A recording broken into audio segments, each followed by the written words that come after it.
Good evening. Wednesday night, 27th of January. Boy, time flies. We're up to episode 22. Celebrated our 21st last week. It was a good show, actually, with Tommy. It was a great chat in relation to men's health and all sorts of things. Yoga for Dudes, if you haven't seen it, yogafordudes.com.au. Let's bring up a good mate of mine, Glenn. How are you, Glenn? Curran, how are you, mate? G'day, Az. How are you, mate? How's your week been? Yeah, very good, mate. I'm actually down at Venus Bay at the moment, Gippsland Way. Beautiful part of Victoria. It's a little bit windy down here, so I might test the internet gods again tonight. We've had a little bit of bad luck in the last couple of weeks, but I'm sure luck's going to be with us today because we've got some fantastic guests to have a chat. I love a man who tempts fate, mate. So there's nothing wrong with going back to the well and just trying again, I say. So let's hope the internet gods look after us, because we have had some teething problems when we leave at the confines of metropolitan Melbourne, don't we? Yeah, we sure do. And I know it's one of those things that you don't talk about the things you don't want to happen. So it was one of those things. I know in the emergency services they never talk about that. It's a little bit quiet because then it goes crazy. And gets super busy. So it's one of those situations. So I'm happy to talk about it and acknowledge it because we've got some good people with us. But sounds good. How's your week been, mate? Yeah, look, been a good week. Obviously back to work today after the public holiday yesterday. And look, a public holiday that's probably got a lot of people talking and thinking about, should it be held on the day that it's held with the name that it's currently being held with or for. So look, a lot of debate, a lot of strong debate, both sides. Look, to be totally honest, it wouldn't worry me that much if the date was changed, to be honest. Yep. I think we can still recognise the fact of our forefathers coming to Australia, but you also need to acknowledge what happened those 200 odd years ago. And if you think about it from a 200 years, bit of change, 250 years, it's not a lot of time, really. It's not a long time. When you think that's right. The passage of time. There's one thing for sure is we haven't been here long. No.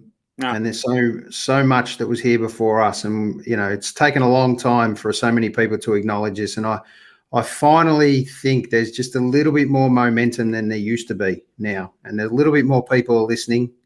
And hopefully, we can all get together and kind of drive this kind of change, because there's no doubt we don't want to be celebrating something that's not inclusive these days, and that's what it's really about for me. There's so much more to acknowledge. I believe this is discussions happened for 40 years since I've been born. This same discussion's been happening, and I'm sure so many people just want to settle on this and get everyone in the right frame to move forward positively. We acknowledge the past, move forward. We can't change the past, sadly, but we should acknowledge it by all means and get everyone hopefully on some sort of this closer to the same page and move forward. I know that's going to be a challenge. It's so much of a challenge in life in general, but I know one thing for a fact is this younger generation of Indigenous men and women coming through have just incredible talent, and they've got so much to offer. I believe, we've helped give them some of the tools in the learnings, and hopefully that they can help spread the truth, so to speak, that we have been denied for so many years. Oh, for sure. Yep, for sure. And look, I think the biggest thing that I've found with this, and not knowing many sort of First Nation people, but speaking to people who do know them, I think the biggest thing is it's been a bit of the elephant in the room for a long time. Yes, the protests happen, but a lot of people seem to think, why are they protesting? But when you talk about your own heritage, you're passionate about it. So those people are passionate. This is their generation. This is their stories. This is their lives. So you can understand why they're passionate about it. Now, to me, I love that we live in a country that has nationalities of all shapes and sizes, but we can't, on one hand, say we encompass that and encourage that, and then, as you said, don't look at the sins of our, I don't like to use the word sins, but the mistakes that we may have made previously.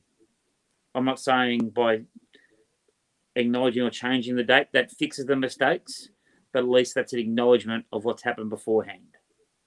Yeah, look, it's definitely a step in the right direction. There's so much more that needs to be done. A change of the date is very much the start of the process. There's so much more being fought in this space. And it's not just the Indigenous space either. It's so many other generations. But I can tell you one thing that I absolutely love is going to watch Indigenous sports people play their chosen sport, all the way back from, a lot further than Kathy Freeman. But let's start with Kathy Freeman, because that was kind of one of the real moments for me in 20 odd years ago now, with that Sydney Olympics win. And then it's just been so much more now. But there's so many great Indigenous artists, not just in sport, and the three that we'll bring on today, honestly, probably three of the most beautiful humans I've ever met. And that's being pretty raw and honest. But that's kind of what tonight's about. This show's come together really quickly, literally 3 text messages. One that was a little unsure and didn't actually think she had too much to offer in this space. And I think she's an incredible person as well. So I look forward to having a chat to her as well. But first of all, I want to play a video, mate, that it was put on social media recently, yesterday actually, just to talk about a little bit of, a couple of reasons of what this date means to the Indigenous people and what it should mean for us going forward. Let's just have a little bit of a watch for this. It goes for about 3 minutes or so. Beautiful.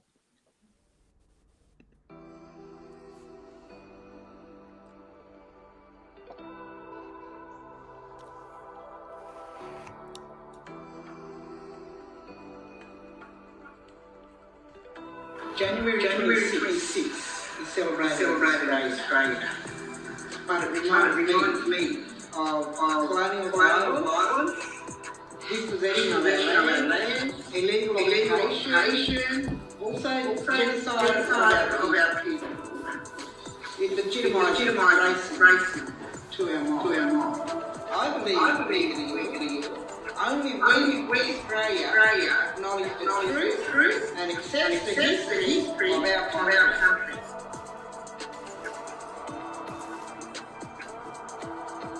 On January 26, in 1938, Aboriginal people gathered in Sydney. They were protesting about mistreatment of our people and communities. This was a day of protest and mourning for Aboriginal people. This day was one of the first civil rights gatherings in the world. Despite this, in 1994, the government declared this a national holiday celebration just a mere 27 years ago. To declare that our country was terminated as black holes weren't here is to actively erase our history. Evidence proves that our ancestors have lived on over 65,000 years. Despite the false stories of British settlements, massacres, dispossession, a devastating unequal divide during the first years of colonization. My grandparents died the basic rights, like where we could live, custody of our own children, the right to practice language and our culture. This was part of the protection policy gave the government full control of how we lived our lives. It is important to recognise this is not just colonisation in the past. Look at the systems that fail us all in politics and education, justice and incarceration, employment, justice, and these systems were built with the inclusion of our people. These are the systems of racial justice. Yes, we have survived. Australia Day is a legacy of invasion. And for our mob, it's Survival Day. Never forget that white Australia has a black history. Be part of the change. What will you be doing? What will you be celebrating in January 26th?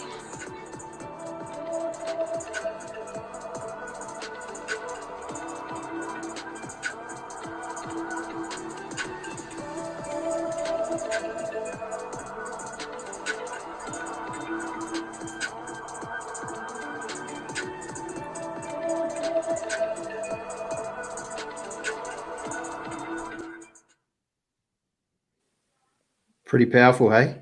Very. There's no doubt we've got a lot to think about.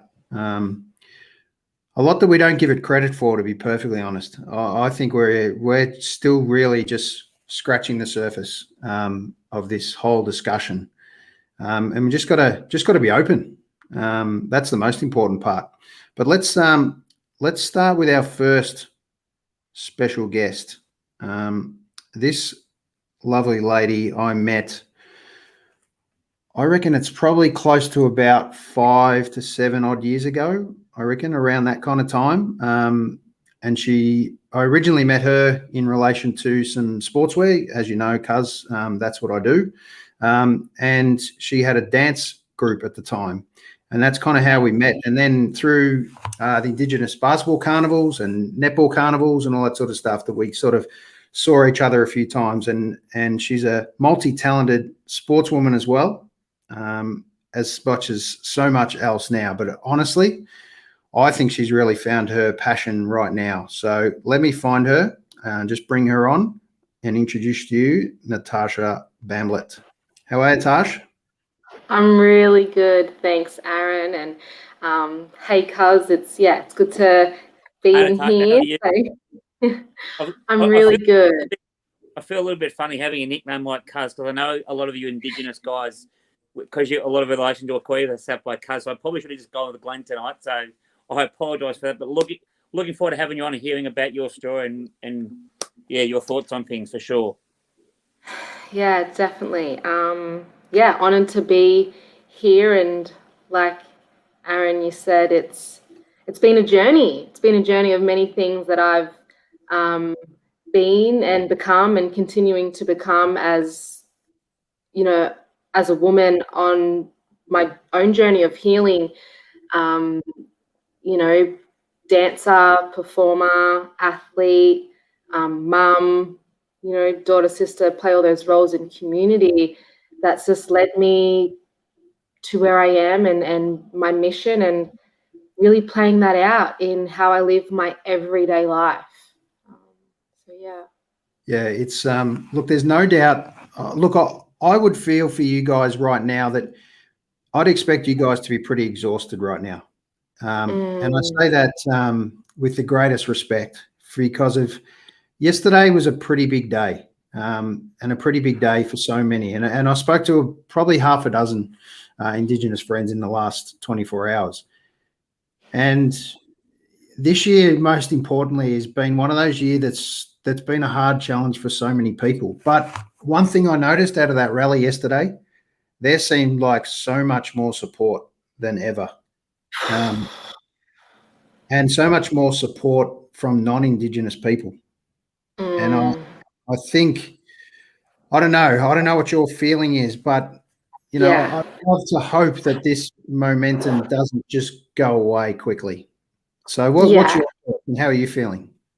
Yeah, so just for viewers out there, my name is Natarsha Nabanunga Bamblett, and I'm a Yorta Yorta Gunai Kurnai Walpuri and Wiradjuri woman.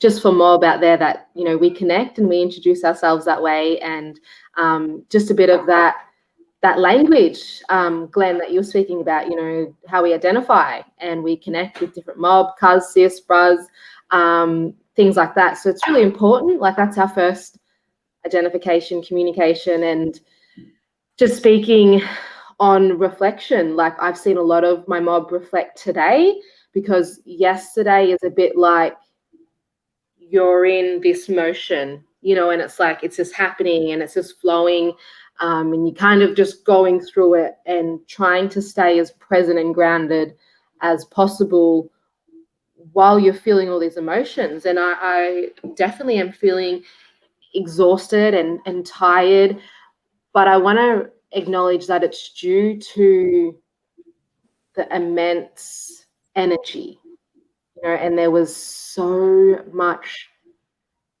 change in the atmosphere this year. As I went to the march, it was like I looked around and I seen a whole nation standing with us, and I felt like I was a part of the Australian nation. There was people that had represented the whole of Australia, and different cultures from different countries that stood in this time, all together, with the power to, be a part of a movement. And that's what's happening. And we talk about, I love that it's so what's been happening. A movement has been happening now more than ever. And as you're saying, now more than ever, we have to continue to take action. So this is what's led me to my purpose of being a leader in, sometimes we have to go first.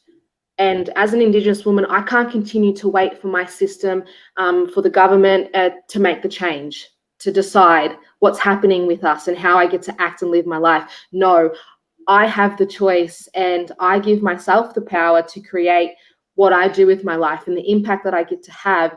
And it is about unity for me. We get to change by walking the journey together. It's not about, shaming and, disowning one another. It's like, how can we come back to who we are as Indigenous people and remember our ancestors and our culture and our sacredness of our people that we hear and protected and looked after ourselves and each other and the country, working in harmony together.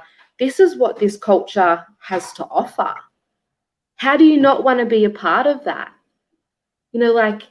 This is here for the whole of Australia to share and to embody and to experience and to embrace. And I feel as a nation, we're moving towards that. And the biggest thing that's stopping it is ego and us not knowing enough in the system. We are not knowing enough of the education in our generations that have come before us. And, that's not your fault. I just want to say that's not your fault. That's the inconsistency of the system that we've grown up in. And it's about time that we wake up and we start listening. But I really seen that. And for me, it's moving beyond the gaps that we have. And that's exactly what I've created and labeled myself to represent. It's like journey beyond the gap with me, because together we can heal and find the answers of how we want to move forward as a nation. And we get to talk about the silence that we've held for so long, the mess and the ugliness that we've continued to avoid.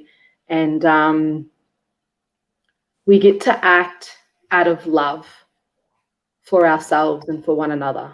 It's not about separation. It's bringing separation back into connection, where we can have empathy for one another and have a deeper understanding and acknowledgement and respect for humanity.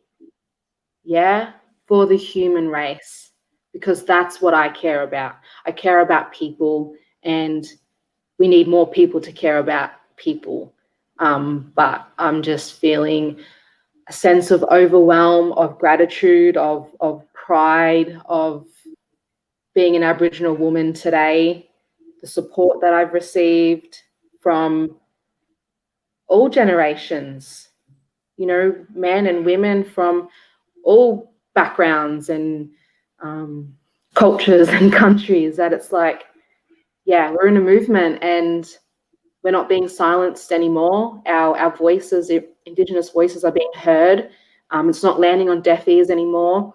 Australia as a nation's waking up. We're listening. We're speaking up. We're standing up, and that's what I've seen. And I'm really proud, to be in this country, that we are creating a change, but we still have a long way to go, and we can't do that without coming to the table to have a conversation and to get a little bit uncomfortable, because that's where growth happens.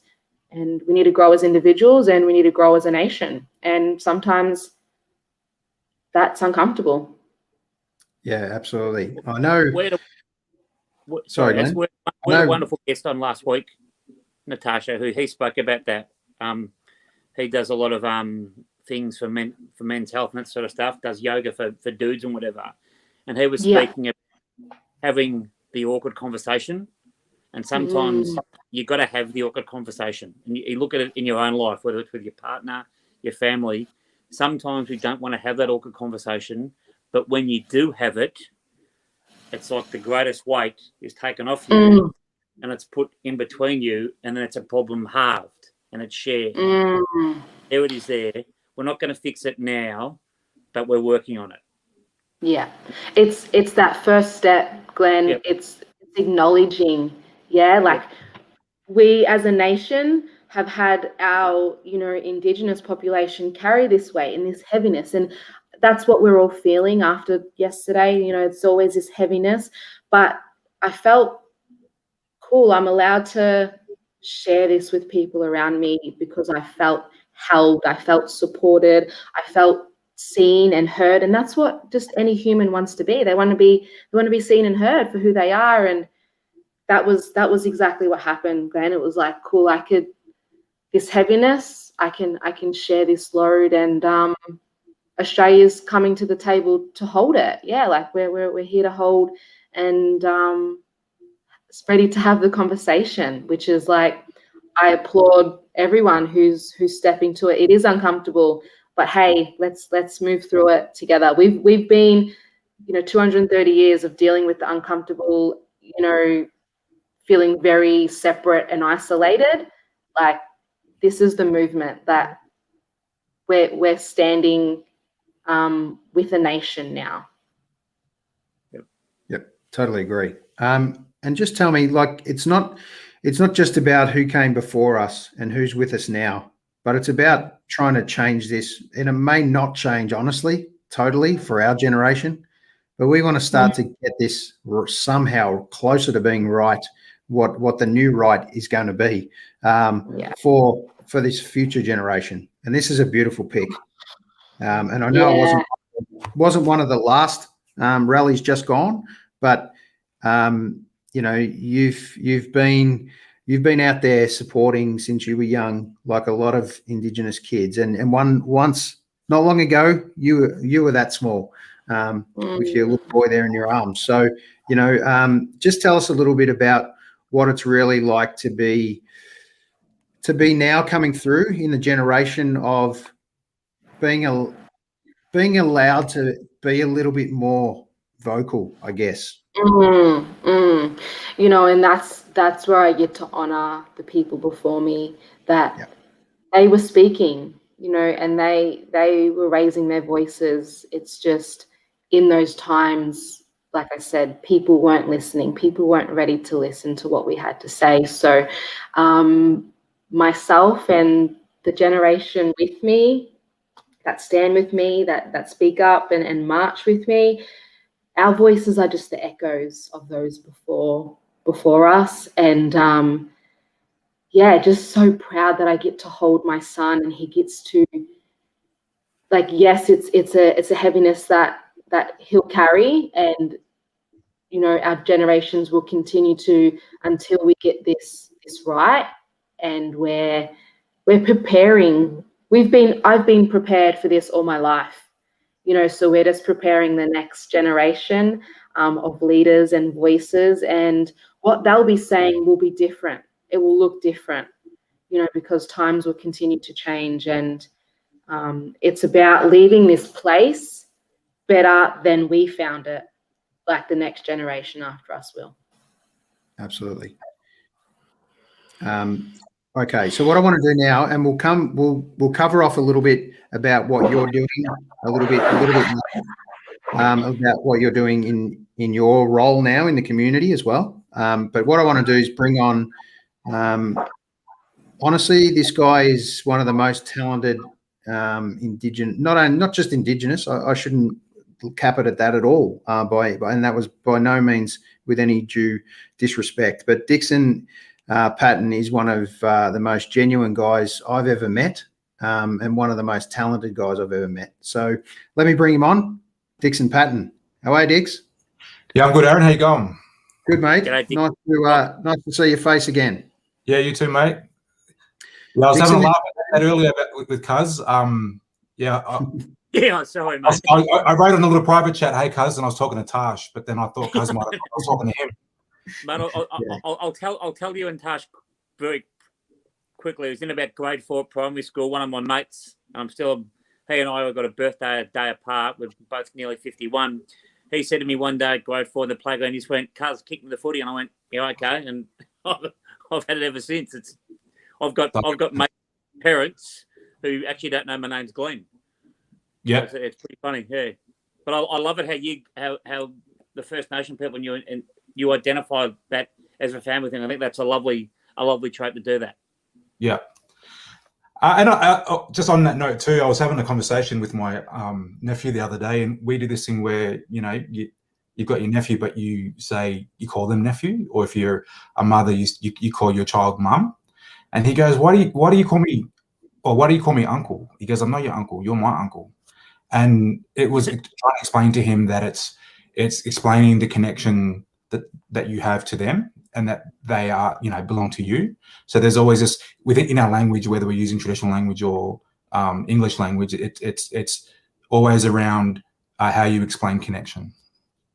And I think it's lovely how you have that sense of belonging that you like my sister, she travelled to Burke many years ago into an Indigenous community there, and she said it was beautiful. The inclusiveness of an Indigenous community, to see it is an amazing thing, because there is no everyone is included regardless whatever. It's just one in, all in, and that's, as what Tash said before, that's something I think we're hopefully well on the way to making Australia that place. Like we talk about being like that, so now we've got to walk the walk, so to speak. Yeah.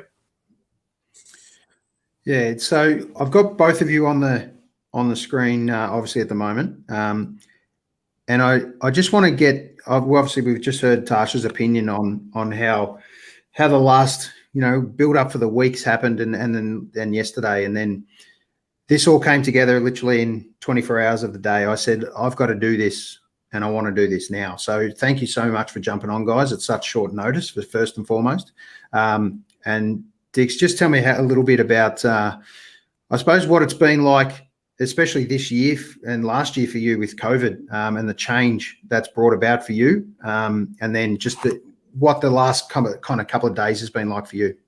Yeah, so I'll start off as we do. So I'm Dixon Patten. I'm a Yorta Yorta Gunai, Wiradjuri and Gunditjmara man.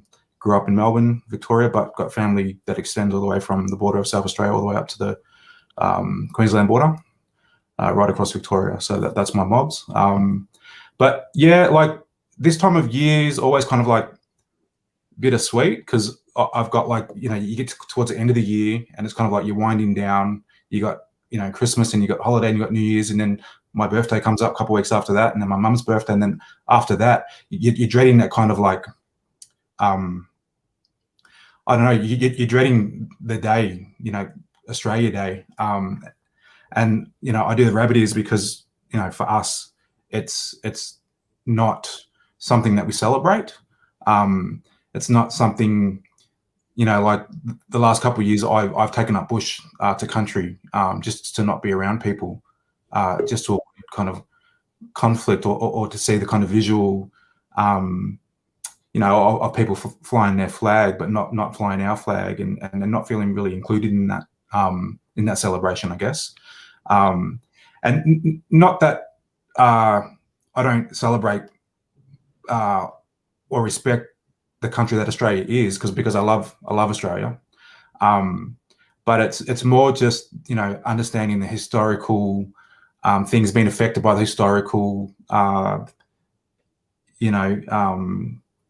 things since colonization, and there are things that kind of like I'm untangling now as an Aboriginal person, in my day to day. There are things that we are at a disadvantage with a lot of things, like health being one of them, education, access to resources and things like that.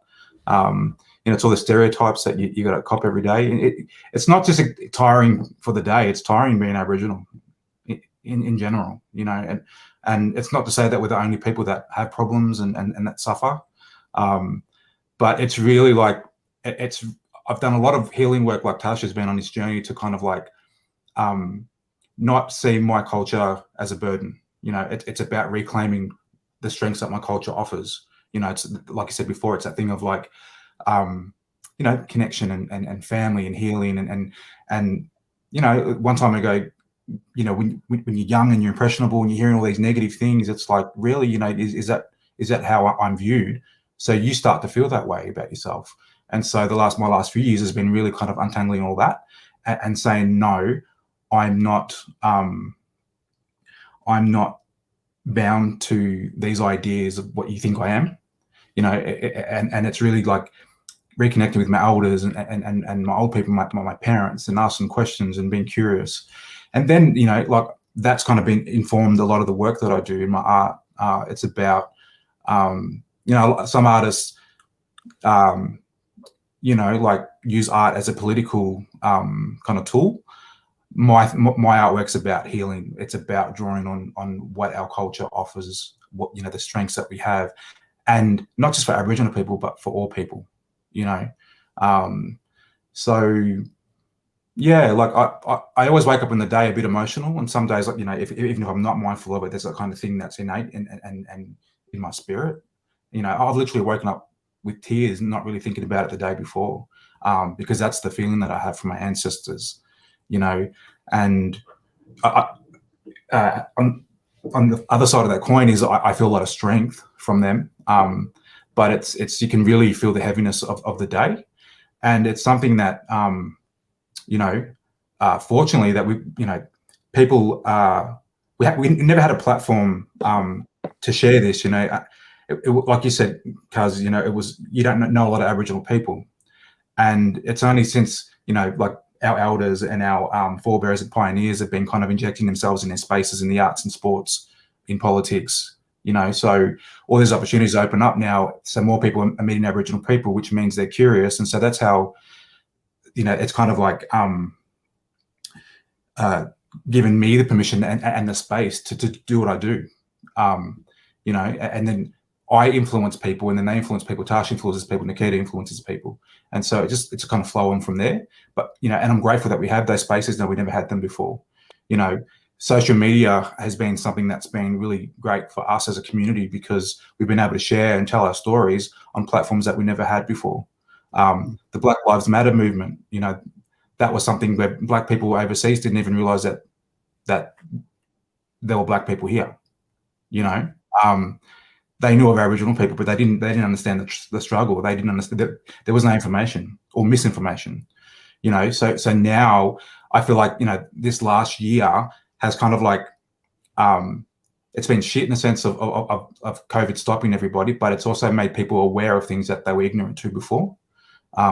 So for our community, it's kind of almost been a blessing, because it's created people to stop, pause, and reflect, but also a spotlight for us to be able to share and for people to want to listen as well. So yeah, I've kind of like observed it. I haven't really injected myself too much into it, but for me, it's just kind of like, let someone else take that on, and I can rest and pass the baton on a little bit. Because we do that in our everyday lives. It's not something that there's a day every year. It's every day that we go to battle.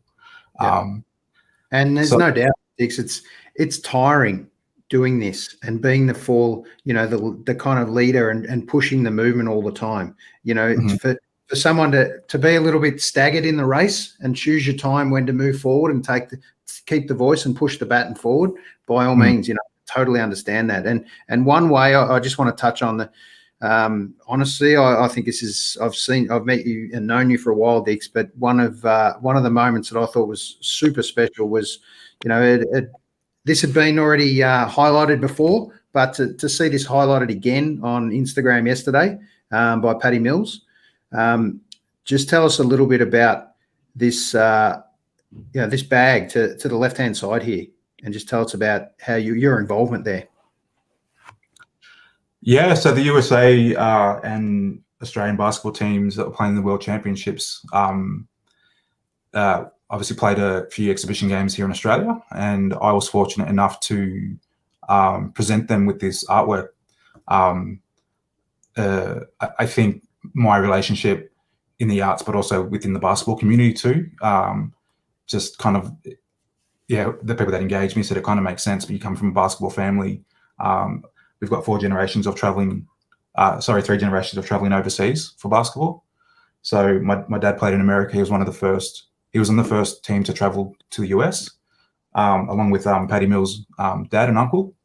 And I got to play in Tahiti, and my brother played in New Zealand, and my nan played in New Zealand as well. So I just think, it's kind of like, it's a small community within the basketball world, but also within our community as well. So, I was just fortunate enough that it was interesting. I put it out to the universe. I manifested it. I was like, I need to be part of this somehow. And it kind of just come to me. I thank the ancestors for that too. But it was just a really surreal feeling to be able to one, educate, or to use my art as an education tool. But it's something that people can, like, especially with merchandise and T-shirts, people can walk around with it, and it's kind of like a statement. It's in your face, but yet it's kind of a subtle way too of educating people, but also making people aware and sharing that Aboriginal energy in that space. Like when I go to spaces like a hospital or something, if I see an Aboriginal painting on the wall or an Aboriginal face, I will immediately feel welcomed and calm. But it also shows me that the people have done their research and made sure that they, so it's a culturally safe space. So one, it's for Aboriginal people, but two, it was also for non-Aboriginal people to feel ownership, a sense of ownership over Aboriginal culture as well.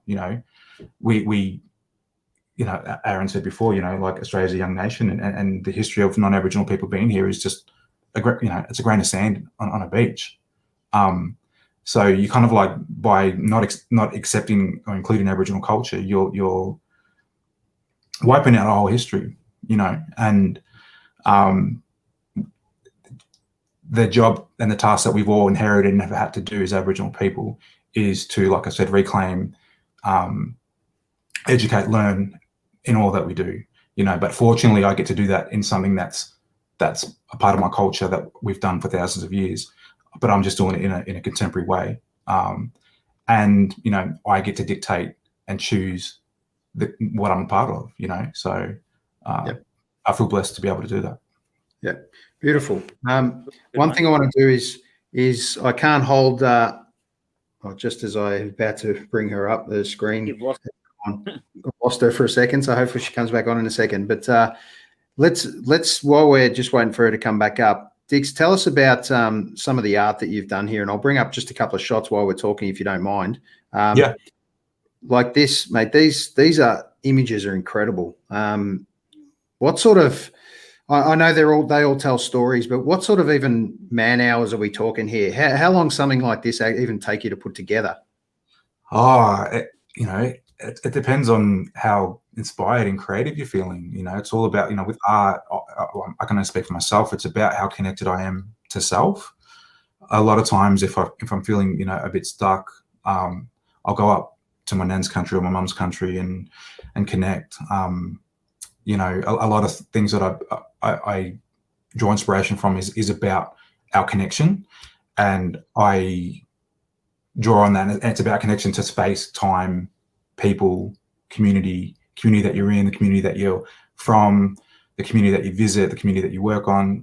There's all those considerations, and that everywhere you go, we've got over 500 different clan groups in Australia, and so it's being mindful of that.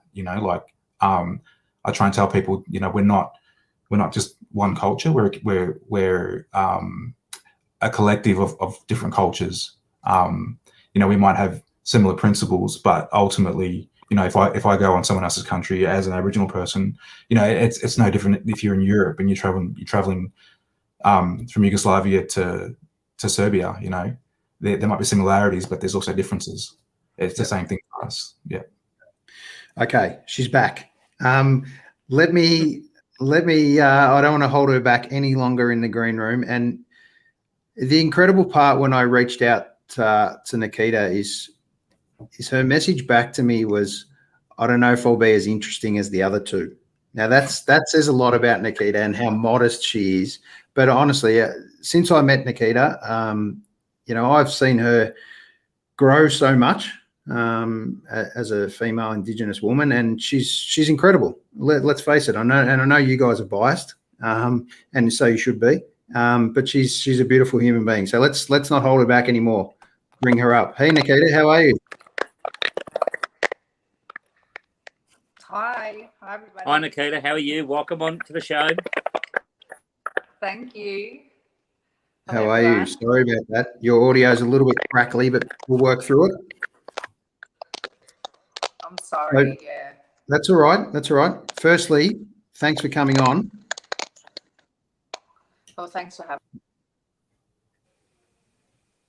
Okay, I still got you there.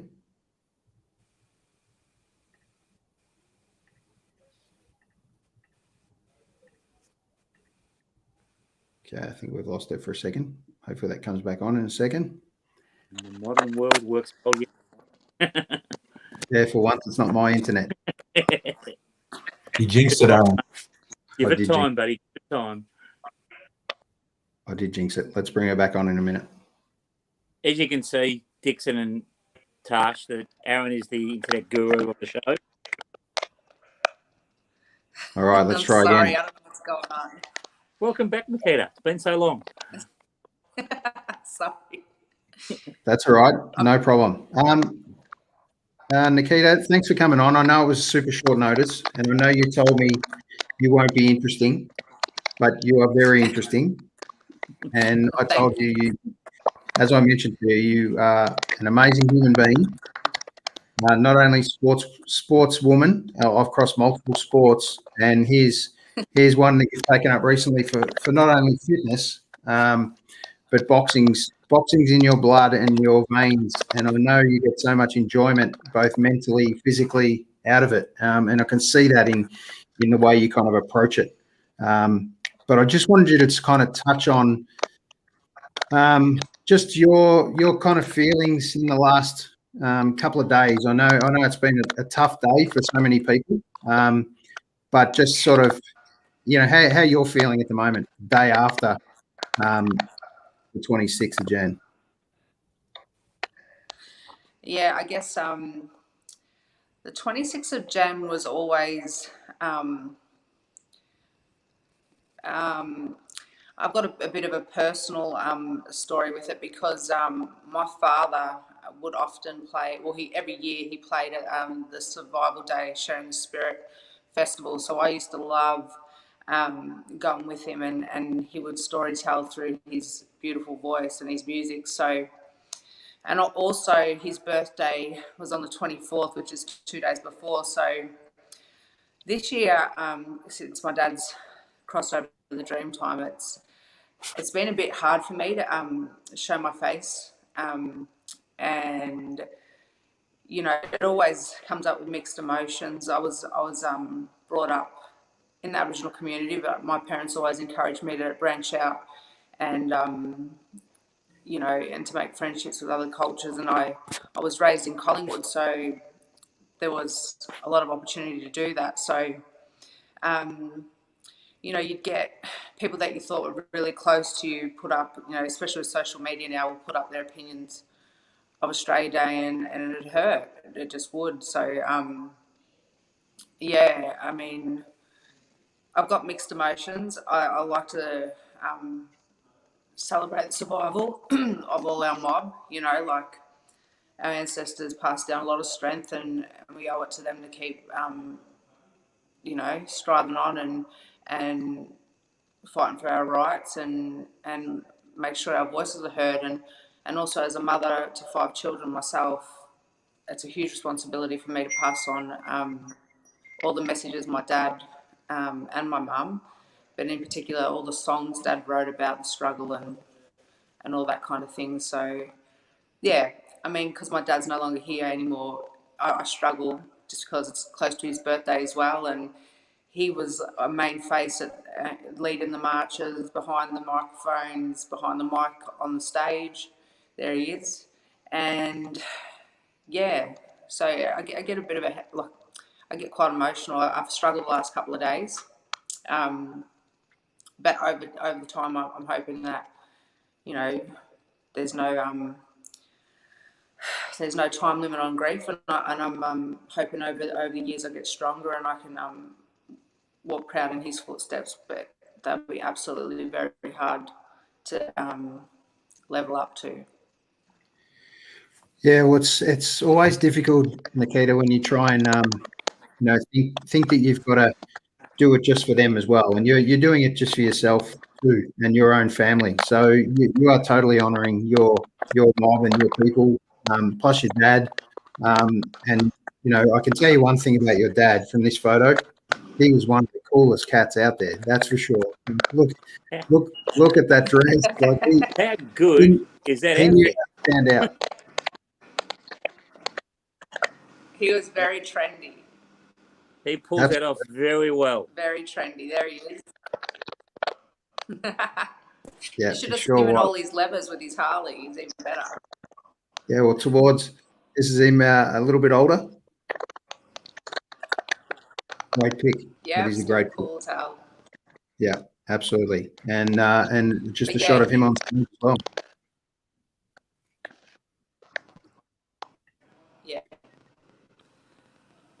And not only out at the protest, you actually sent me this photo as well, which I think is a beautiful moment.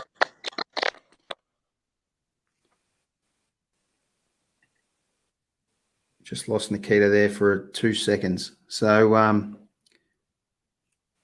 might just bring you two guys back for a second, Dixon, Tash, and just tell me a little bit about, obviously you guys both knew Nikita's dad. Just tell me just a little bit about kind of what he meant to you guys. It's been a couple of years now, I believe. But just tell me a little bit about kind of what he meant for you, Dix. Yeah, so Nikita's my best mate. We grew up with each other, and Nikita's dad and brothers as well. They played together in bands, and they worked alongside each other, within. So I've always considered Uncle Peter as a pioneer trailblazer in our community. He had multiple platforms to be able to share his experience, and he just had just a beautiful, gentle soul and nature. I know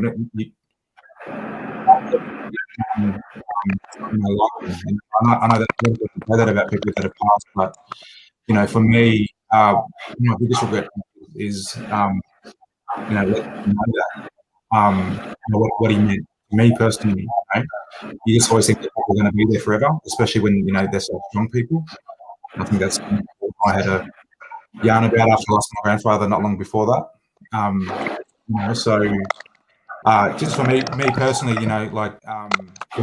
he's always missed, but the legacy he's left behind, and I see that filtering through to his children and grandchildren too.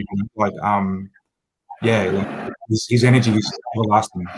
He might not be here in physical form, but the energy will live on through our mob. Thanks for sharing that, Dix. Tash, for you? I didn't get the honor to actually spend time with the beautiful man, but as Dick said, it's like these strong men and women that led our communities with their voices, with their presence, and our gifts that we've been given. Like, talk about magic, we all have our own magic, and his was to tell stories, and the story lives on in his children. And I love sis Nikita and all that she does, and the woman that she is, and for her to raise the children that she's raising, not just her own, but a community, and having people to inspire. That only just shows the man he was, and who she was raised by. So these are the people that are before us, and and this is what we get to follow the footsteps in, and then create our own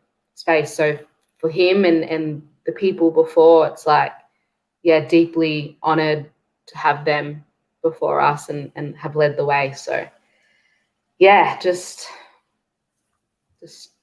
beautiful. Acknowledging the time that we have with our people now. As Dick said, it's like we got to let people know what they mean to us, and we've had some loss in our community, which we always go through, you know, and this is another thing as Indigenous people, we are continuously experiencing loss of our people, young and old, you know, from all different things that happen to us. And it really reflected to me that, wow, how can I take a little bit of who this person was to me and my community and our people and have that shine through me and honor them, a part of the story that they get to live on inside of us, and create that for somebody else while I'm here, while I get the chance to do that. It's funny you say that, Tash, because when Aaron and I first started to do this, one of the biggest things that we spoke about, and we only started this, we used to go for walks around this, we live pretty close to each other, and was talking about mental health. And the thing that we don't seem to do as humans, regardless of culture, and you touched on it before, Dix, is we don't tell the people we love and care for, we don't tell them that enough.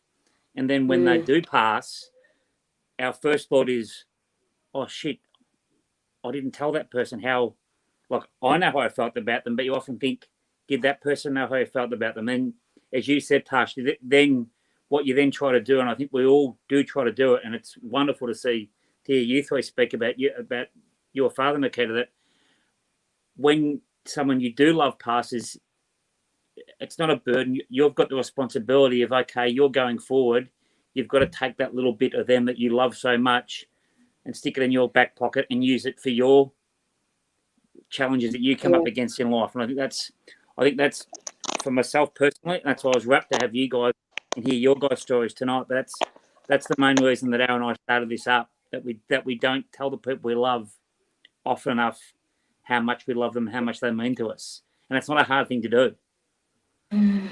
Like as a father myself, Aaron's a father as well. Like I say to my boys, I love you, and they go, "Why are you telling me, Dad?" I said, "Because I can, because I can." And it's as simple as that. Yeah. Yeah.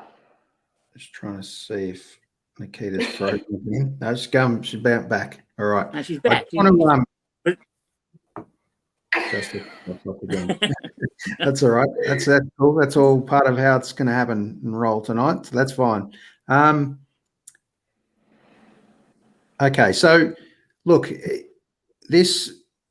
think this discussion in relation to the date and the moving the date is just the start of a much wider discussion, isn't it? And look, I actually felt in the last couple of years that, you know, I don't really feel like celebrating it either. I'll be perfectly honest with you, because I've never been one to discriminate. So I've always wanted the inclusion factor, most importantly, and to not, I suppose it's really only the last few years of how aware I've become of this, of how deep this really goes. And this, as we've discussed a little bit before, Dixon, that, you know, there's so much that hasn't been told. And I think slowly that's starting to be, I suppose, realised and given a little bit more voice. And there's still so much more to learn. But I think it's not until we really dig deeper on the real truths to find out, because there's so many people that have still got this, you know, this mentality of, oh, so what's the big deal? What are they whinging about? You know, and they just don't get it. They're the real ignorant people, to be honest, and that's all they are, and they'll never get it. That's kind of where it is. But I mean, the first step, and I'm not really sure why, you know, the government's just taking so long to acknowledge this and get this done. Like, I don't want to be talking about this for the next another 40 years. And if this is the first honest step in starting this process, I'm interested to hear your opinion on the Advance Australia Fair, for starters. Not so much the song itself, but just is it a tokenistic change to that where we are one and free now? How does that sit with you guys as a first step? Tash first. You really feel that does make any difference to you that we talk about one now, and it's not just one for Indigenous people. It's supposed to be one as togetherness as far as all cultures that are here. What's your thoughts? Yeah, so if we're speaking on, you know, the song, we weren't included in that story, in that narrative as Indigenous people. So that's not one that I feel acknowledges me and my people. So as there's been a movement, as you've seen, and in movies even, it's like we sit for that, you know, and it's only now that we've had the courage and the confidence and the support to sit, you know, and we've made that decision that, yeah, this isn't inclusive, and we're gonna be seen and heard for that. And sometimes, you know, sitting in that silence is the loudest echo, you know, and that's what's been happening. We've lived in silence. But when, yeah, that phrase, it's I feel no man is free until we're all free. Yeah. You know, and for us as Indigenous people to feel free in a country that we've been held so captive to, you know, and confined and being restricted, you know, as Dixon said earlier, that all those things does not define who I am. My purpose here and my mission here defines me, you know, what I'm passionate about and what I'm here to do. And my thing is unity. And for us to change, we need to change together. And that's with those conversations. And then, Glenn, as you're saying, it's like, you know, you talk the talk, but can you walk the walk? We've got to start with talking, you know, have the conversation, and then we get to walk, because we've been able to hear people's stories, and we can have empathy and stand in somebody's, you know, putting in someone's perspective and shoes. And it's like, cool, this is how deep it is, you know. And I get to stand here and I get to walk with a nation towards something that advances all of us. And, you know, it's not anybody's fault that they haven't learnt or don't know this stuff. As you were saying, Aaron, it's only now, you know, this past, you know, 5, 10, probably even less, you know, years, that it's like, oh, I'm hearing these stories come to surface. But it is up to you whether you listen to them or not. And that's the pride, that's the ego, that's the ignorance of that stops you in your growth. That stops us in our movement. You know, and you all, everybody, you have the choice to be a part of it or not. And if you're not gonna, you know, it's there, it's on offer. We're speaking. You can see us, you can hear us. If you're not willing to listen to the stories, well, then you're actually excluding yourself from the movement. Yeah. Dix, anything to add there? Yeah, look, for me, it's you know, as I've unraveled this, you know, I used to look at all you know, all the kind of things that we grow up with hearing about, negative things about Aboriginal people, you know, why was that person racist? Why does that person have an opinion on me? Why am I being followed around the store? All those things. You start to realize, I've started to realize in my own growth that a lot of the things that we've all inherited. You know, so the flip side of that too is that people have inherited the racism. They've inherited, you know, identity issues around, you know, well, you know, I was a convict, I was brought here, and this is my country, and I'm going to, you know, fight for this. You know, when all these things, in people's values, you know, and we're just who we are as people. Everyone is just an inheritance, you know, from what's come before us. You know, so when you start to question people's value systems, you know, people freak out. They freak out, and you know, because then people have to face the things that they've learned, but they also have to unlearn the things that they've learned, the things that affect people. You know, so it's about people being accountable, and so, you know, like,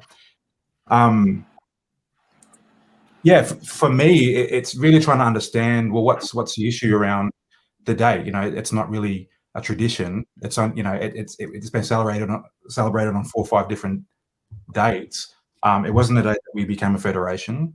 You know, we're not saying don't have the day will to celebrate Australia and the beauty that it offers. It's just saying that not on that day, because for us it is a day of mourning. It is, and I've heard this many times before. You're not going to ask, if they went and celebrated, the Jews in the Holocaust. You wouldn't hold it on the day that they were all massacred and killed. It's the same thing for us. It just marks the day of the kind of like the beginning of a lot of trauma for us, and it's beautiful seeing so many allies of late, stand up and fight with us, because like we said, we do get tired and exhausted. So it's for others, it's others' responsibility as well to share that kind of burden, but also to not just the burden, but to share the knowledge and to help educate other people. So my kind of, call to action for people that want to know more is inject yourself in spaces where you can learn. Go and seek out Aboriginal people. Go and seek out the knowledge. Like, it's also not my job as an Aboriginal person to teach you everything. That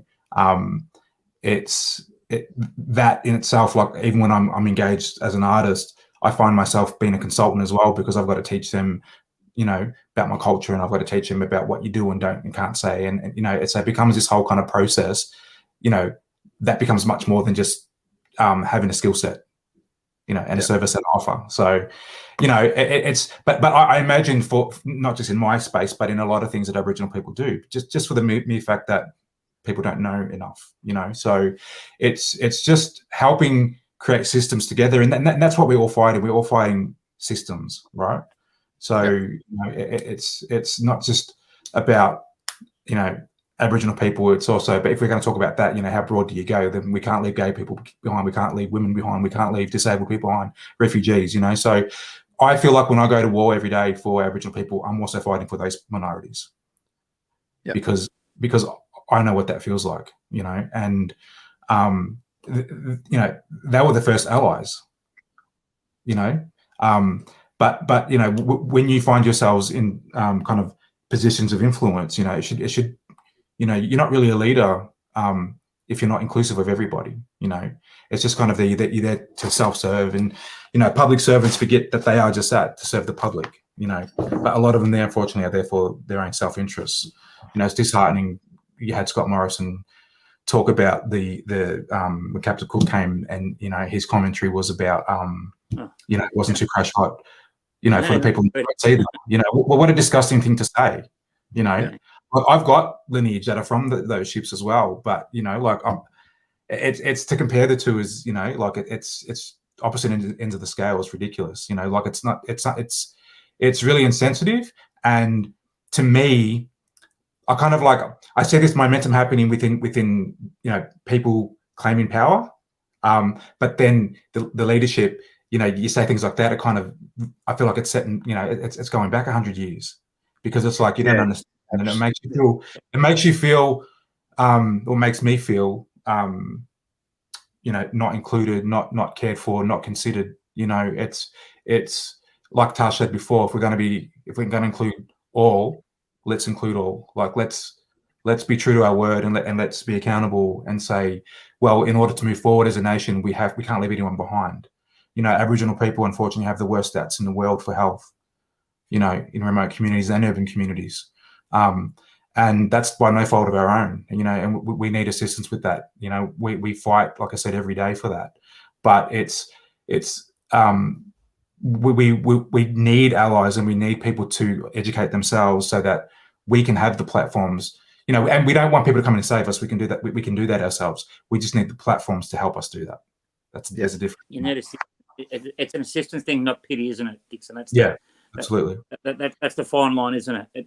But a couple of events this week, which I found very interesting, like obviously being my age and Australia Day, like big cricket games, things like that. The interesting two things happened this week. The Cricket Australia stance about what they consider should be happening going forward with January 26th, and also the Essendon Football Club as well, what they giving their opinion, which to me, look, as much as people mightn't like it, a sport has a fairly big say in what happens in Australia, and I think it's wonderful that those two bodies, which cricket and football often don't see eye to eye, that there is what Tarsha was saying earlier about the groundswell is now growing. That, hang on a minute, we've got to question this. There's definitely a question to be asked about this.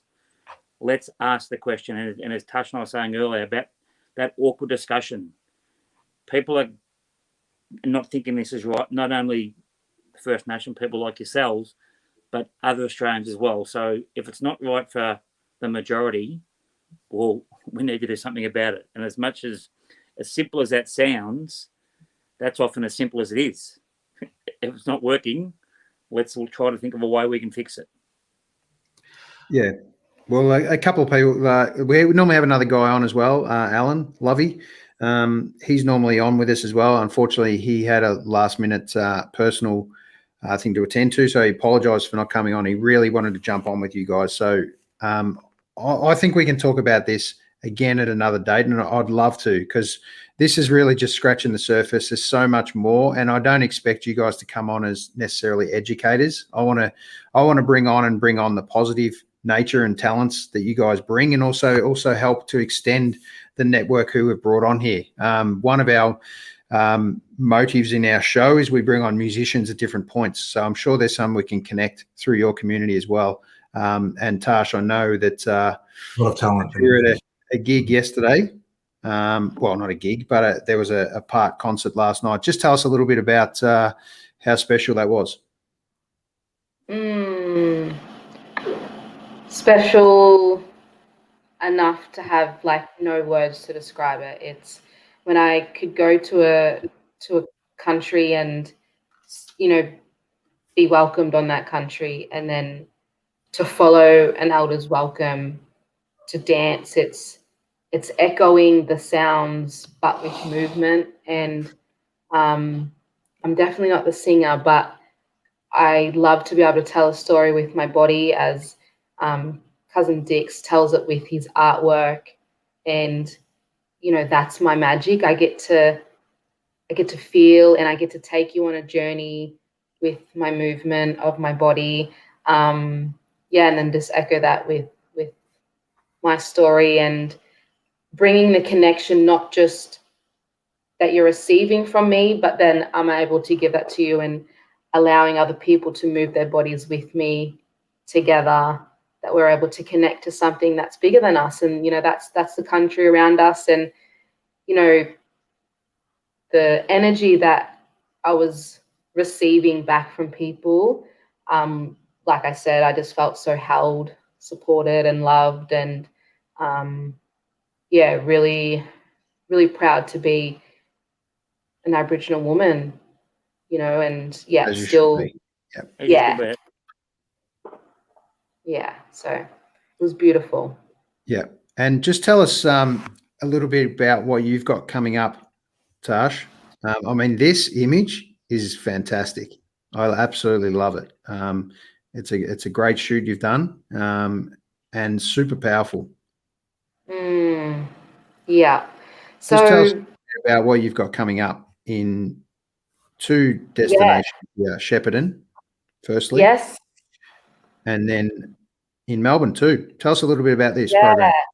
So Beyond the Gap, everything that we just spoke about and Dix was talking about, it's like, how do we have this conversation in a space where we can feel safe and there's no judgment, and we can speak with compassion, and we get to have thought-provoking conversations that are led by Indigenous voices and wisdom and knowledge and experiences, in a way that we don't have to educate you on everything, because we're not your gurus. We don't have all the answers. All our stories are different.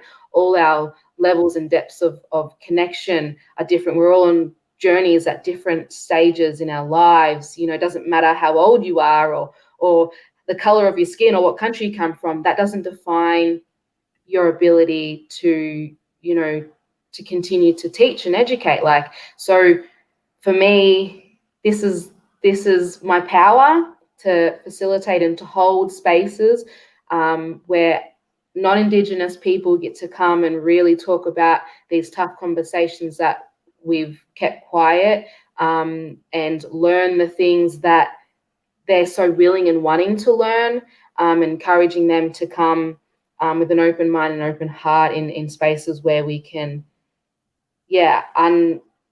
untap these conversations, to learn and understand and connect and unite a bit more, and also Indigenous people to come into a space confidently to lead in their community, and walk away with even a deeper sense of connection and pride of being an Aboriginal man and woman, to have these networks, connections, support, and being in an environment where we get to share our stories and be heard in a real sense of container that's creating movement, and real change, and people who are going to be in my space are creating impact and change. And the more people that I get in the space, the more impact that we get to have outside, and it's just awareness. We're getting to be more aware, and I'm willing to have the conversations that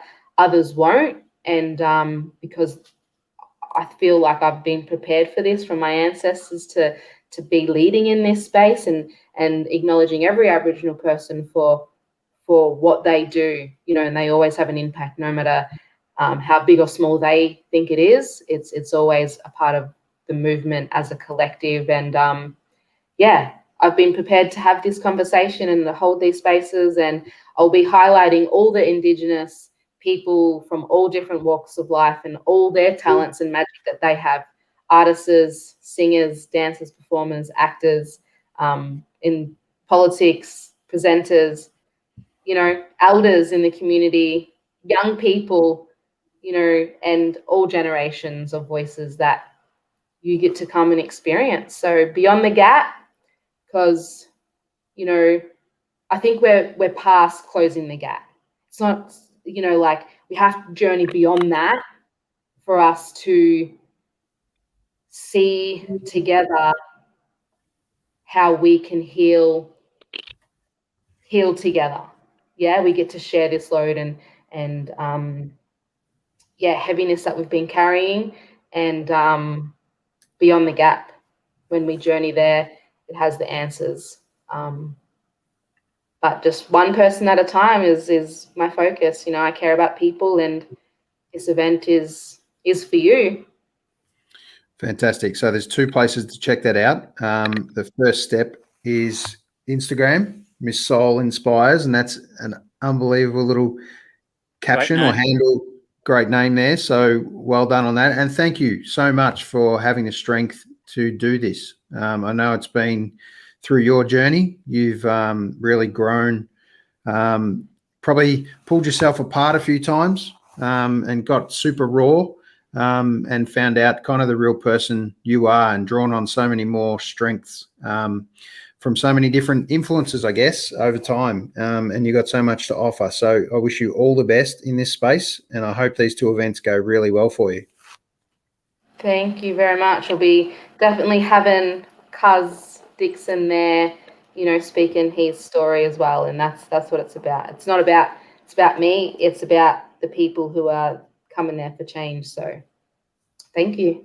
Fantastic. And as you said before, I think you bring up a really relevant point, is about being open enough to change and being receptive to that change, and as you mentioned before, Dix, being ready to understand it and acknowledge it now. And maybe it was ignorance before, and not really understanding the overall picture of why it's affected me so much in the last couple of years, because finally some things have started to drop, and I've probably been more open to the conversation.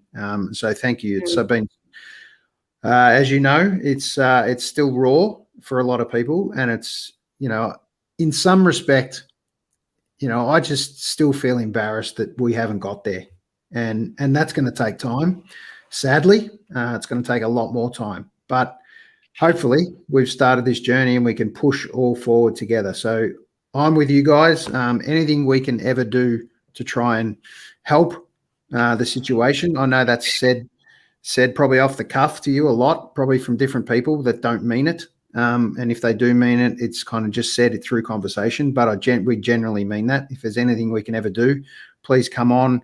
Let's have a chat on here. Let's use this as an open forum. Anytime you guys ever want to come on and bring another guest on, we're happy to kind of facilitate this little sideshow to help you guys out at all. We started this literally to connect people, to have a chat, put people together, and hopefully learn more than we knew yesterday. So thanks again for both coming on. Dix, just tell us a little bit about what kind of projects you're working on. Is there anything else you can tell us, or is it a little bit confidential, anything you're working on at the moment?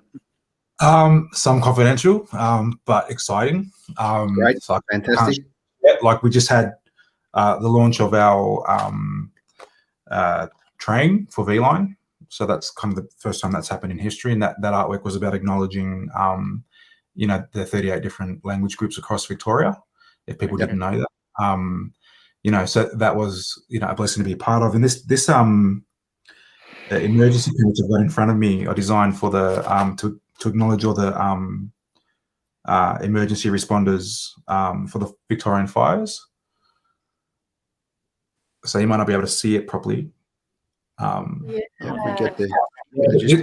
will go worldwide to all the people that come overseas and all the volunteers that come here. And it was about acknowledging Burun. He's our creator being, our father of the Gunai people, Gunai Kurnai people in Gippsland. And it was just talking about how fire has been something that for us represents kind of cleansing and healing. It has the power to destroy, but it has the power to bring life.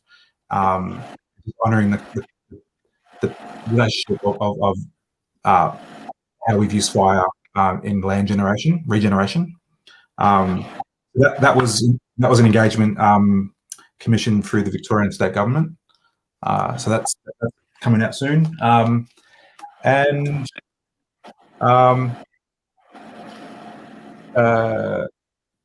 don't think I can't really share the other work that I've done yet until. That's cool. No problem. No, I wanted to say, Aaron, you're talking about other ways that you can help, but our relationship has been through obviously us or me doing artwork for indigenous, basketball teams, and football teams, and netball teams, and so that space has allowed teams to represent their culture with pride. Something that reminds people, they can wear that, and the kids love it. The kids adorn it all the time because it's like, I can wear my culture, like I said, sharing my culture, but it's also a loud way of sharing my culture, without people see it visually. And so it's a reminder, that, oh shit, we're an Aboriginal country, so, and then that creates that curiosity. So in a way you have helped, kind of like, inadvertently, with us promoting culture. Good. Yeah, that's great. Yeah, I appreciate that. Would also, the events still open and places, that we want to get. If you fellas are interested, we commend having men and women also to be a part of it, the movement, and would love you there. Because the more people that we can have, you have a whole people that you can then speak to, and more knowledge that you have, that you can continue the conversation in your own homes and in your workspaces. That continues us on and has us heard and being seen, like Dixon said. So, thanks for. I hope that you're going to have many more of these workshops, and this is just the start of it, and there'll be varying forms of it, I'm sure, and hopefully we're able to reach a much wider audience than who's just in the room as well. So I look forward to connecting as many people as I can. But I feel really blessed to have both of you guys on to understand a little bit more. I feel even more blessed in respect of being on beautiful land right now, and especially in Gippsland. It's a beautiful place, there's no doubt. And even back in Melbourne, where we are in Montmorency, green trees and clean air, we've got a lot to be thankful for. Absolutely. Now, guys, we've been very lucky on this show. We've had some wonderful guests. And when we started the show, as a bit of a joke, Aaron said to me, you can ask all of our guests one question, and I've asked all our guests so far. So it'd be an honour for you to answer this question. It's a pretty easy question. So no pressure and no warning. I'll let the lovely lady go first, Dix, if that's all right. Natarsha, you're having a dinner date, so you're hosting the dinner. Now you can invite 5 people. Now they can be people passed into the dream time, or they can people that are still in your life now. Who are your 5 people? Oh, I know it's a tough one. We like to do it with no warning, so it's impulse.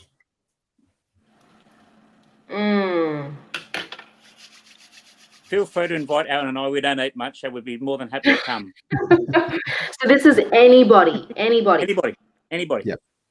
Past or present. Anybody.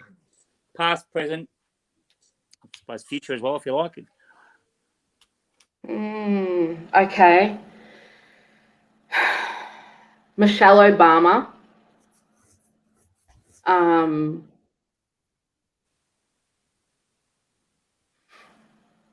Good start. You've gone high early. Yeah, this is really tough. So there'd be me, Michelle Obama. I'd definitely love to have my grandmother there.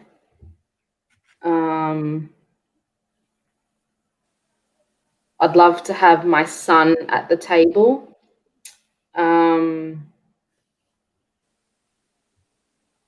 I'd love to have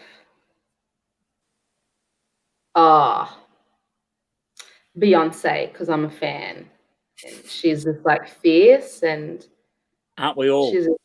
She's just been feels. My last person, and I do this because this is what I do. I would love to have the Prime Minister, Scott Morris, at my table, and let's have a hard, honest conversation over dinner. That's a wonderful answer, because that shows what sort of person you are and what sort of space you're in. So that's accolades to you. So thank you. Dix is punching early. He went second, though. I think he's pretty happy he didn't have to go first. He had more thinking time. That doesn't make it easier, to be honest. I definitely have my grandmother there, Rochelle Patten. She's been someone that's been a constant kind of safe space for me. You know, her life story is just so remarkable, wonderful, and you know, I won't go too much into it, but the things that she's dealt with and she's experienced to where she is now, you know, like she just inspires so many people, and I'm lucky to say that she's my grandmother, so she's definitely got a seat at the table. The other person would be so I was part of this. I'm part of this thing where we may potentially get to design what looks like a future kind of superhero. That's not necessarily that's a future series, so it's a descendant of you. So it's an archetype that you know you envision of what kind of superpower they'll have, but also that they're directly descended from you, so they get all the strengths and stuff from your bloodline. So I would invite this person. So I'm a bit of a indigenous nerd, we call it, so a black nerd.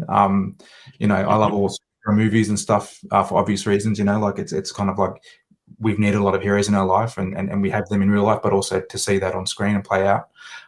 That's been something that's kind of got me by on my personal journey.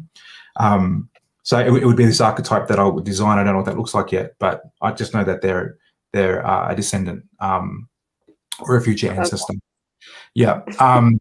The other one would be definitely my mother, I think, as well. You know, one of the strongest people I know in her journey as well, being part of the stolen generation. You know, and her story and her survival story as well. And how many I've got? I've got 2 more. Here you come, mate. 2 more.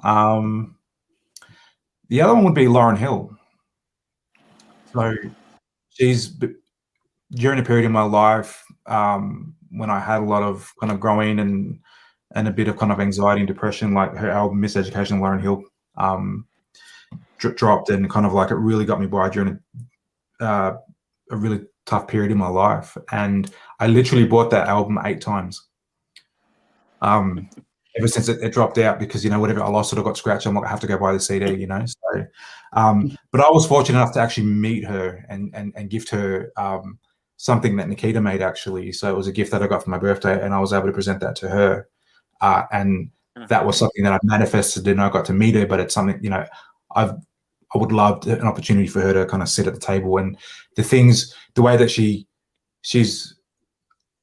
like such a storyteller in the way that she speaks about fighting, for justice and fighting a system, and as a Black woman in America, and but I don't know, like I feel like so many people, like when I went to a concert, like there were so many people that there's like a little white boy that's singing her music, so it's like her truth just resonates with everybody, I think, and it's no holds barred, the things she speaks about. So she's one that I would have.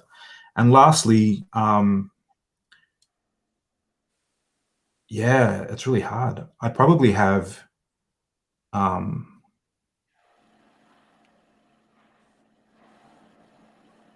reckon Martin Luther King.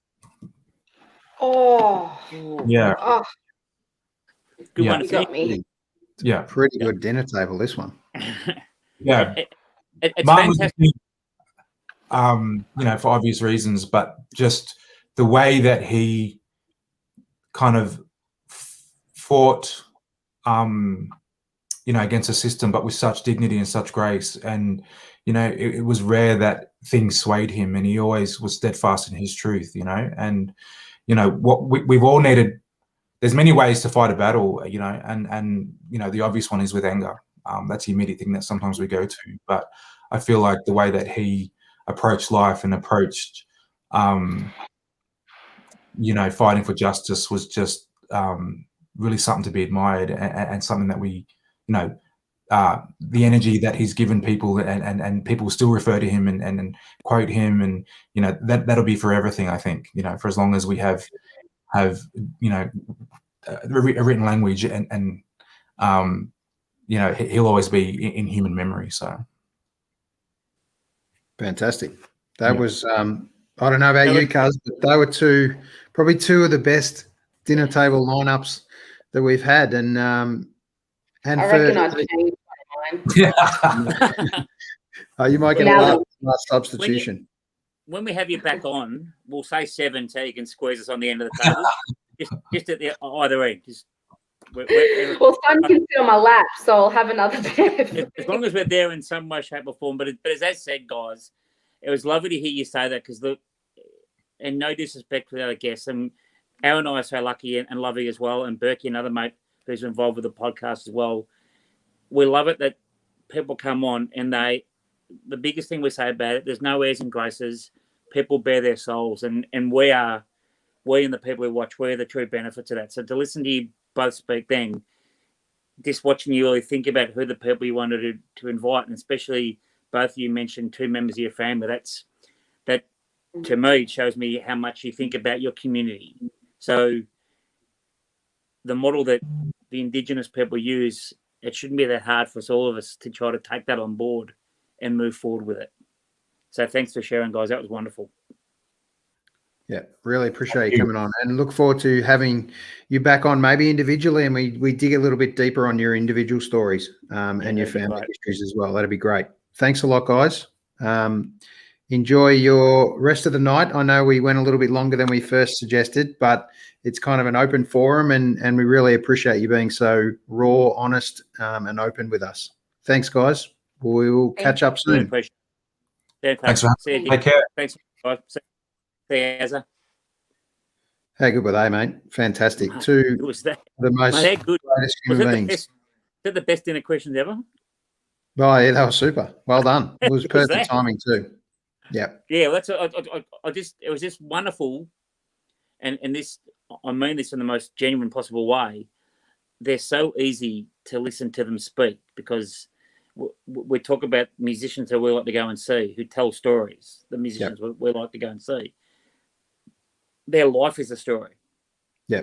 From their generation before. I didn't have a chance to bring it up then, but I would have liked to mention that, you and I massive, and Lovey for that matter, massive fans of Midnight Oil. Always have been, always will be. And right from their very first album, always included them. Always included, always singing, always a voice, and a voice of exactly this, that white Australia has a black history, and we need to acknowledge that, and we need to embrace that and move forward on it. That's simple as that, but inclusion. So obviously on their latest album, they brought out a song which is in relation to change the date. Hopefully we can get this done and not continue and have multiple January 26s, as we call them now. And I won't refer to them as Australia Days now until they've been changed. So that's, I'm not sure what that date looks like or will be, but it's a little bit of a I'll struggle to celebrate it. Yeah. Oh, look, I'm the same, mate. Look, and as I say to my boys, and you know both my boys, Jack and Lucas, I say to them now, I find Anzac Day a more important identifying nation day than I do Australia Day. Yes, born and bred in Australia and proud to be an Australian. But if we are going to be a truly true country, we need to recognise that, hang on a minute, we're Johnny come like this to this country, in all honesty. Yes, we've built up a history of 200 years, but there was a lot said before that. Yeah, and here's quite a long comment, but I actually kind of want to read this one out. That we certainly need unity. We certainly need unity to recognise that this land we're so lucky to live on is sacred, and that of our Indigenous ancestors. Aboriginal history, dreamtime, stories need to be taught in schools. The value, the magic, our history. Thank you for sharing your stories. I look forward to moving towards a community that includes, respects, and celebrates all. And all you are such important voices of that change. So I'll pass that message on to both Dixon, Nikita, and Natarsha. They're incredible human beings, you know, so and it appears so confident in about what they do, but I know they've been through such a journey and they continue to go through a journey. And I'm sitting here just realizing how lucky we are, cuz, to not have to go through that. But we'll have once again, a newfound extra respect for their battle. And it's just reassuring for me to know that I've somewhat helped in their space, and I look forward to continuing to work with them. Again, as I said, and I hope my words passed on what I was trying to say. Again, they were thanking us for the opportunity, but we're the lucky ones. Yeah, whether it's you and me, whether it's you, me, Lovey, and Berkey. That's why we started this thing that's now somehow morphed into 22 episodes. Yeah. Like every time someone comes on, whether it's a sports person, a musician, an Indigenous person, whatever, I finish up, I think, how did this start 22 episodes? How did this happen? Yeah. And how good is it? Right. 22 shows in now. It's going to be a big one next week. I haven't locked in the guest, but it's going to be a special guest for number 23 being one of the best numbers ever. One image I want to bring up, which is disappointing, Nikita, we couldn't kind of get that internet connection a bit more solid, but this is an image that was painted of her not long ago, her and her young son, on Victorian Aboriginal Health Service side of their building in Bell Street, Preston. Absolutely beautiful image, and some have been painted of her children by the artist Adnate. Just incredible, incredible images. What beautiful children. Absolutely beautiful kids, and she's a beautiful person, that's for sure. So once again, thanks, Nikita. Thanks, Dixon. Thanks, Natarsha. Yeah, we'll keep an eye out for you. We'll post a message on how anyone can get in contact with you guys and follow your story. And look forward to catching up next week, cuz. So you got a big one next week, mate. So can we get a clue out or no? Cards close to the chest? Not yet. I'll take Dixon's word of advice and keep some things confident. I'm on the phone to you, know that, don't you? Correct. Look forward to it. Righto, mate. Great to see you, buddy. No worries. Have a good day, mate, and have a good day tomorrow. Yep. See you, champ. Bye-bye. Cheers, mate.